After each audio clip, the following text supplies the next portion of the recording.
پیارے بچوں آداب. اگر آپ یہ ڈرتے ہیں کہ اردو بہت مشکل سبق ہے، اردو بہت مشکل مضمون ہے نا، اس کو لیں نہ لیں، ہم لکھ پائیں گے کہ نہیں لکھ پائیں گے، ہم کر پائیں گے کہ نہیں کر پائیں گے، تو میں سمجھتا ہوں کہ اردو بہت آسان زبان ہے اور اس کو دیکھیے پڑھنا پڑے گا. اردو ہی نہیں، کوئی بھی سبجیکٹ آپ لے لیجیے، پڑھنا تو پڑے گا ہی آپ کو. آپ چاہتے ہیں کہ بنا پڑھے ہوئے آپ کو سادے پنوں پر نمبر مل جائے، آپ کو یہ کیسے ممکن ہے؟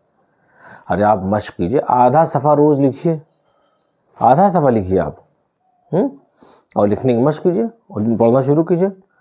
اور جو بچے کلاس 8 کے بعد میں 9 10 میں اردو لینا چاہتے ہیں، ان کے لیے ایک پیغام میرا یہ ہے کہ اردو اسکورنگ سبجیکٹ ہے as well as scoping subject ہے. اردو آپ کی اپنی زبان ہے، اردو میں آپ قرآن شریف کی تفسیر پڑھیں گے، اردو میں بہت ساری چیزیں ہیں.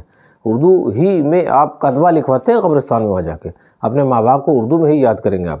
سارا اردو کا ذخیرہ آپ کا مذہبی اور تہذیبی سارا ذخیرہ اردو میں ہی موجود ہے. اردو میں اگر آپ محنت کریں گے تو ضرور نمبر آئیں گے، اور زیادہ محنت کریں گے تو اچھے نمبر آئیں گے. اردو از اے اسکورنگ سبجیکٹ. Thank you.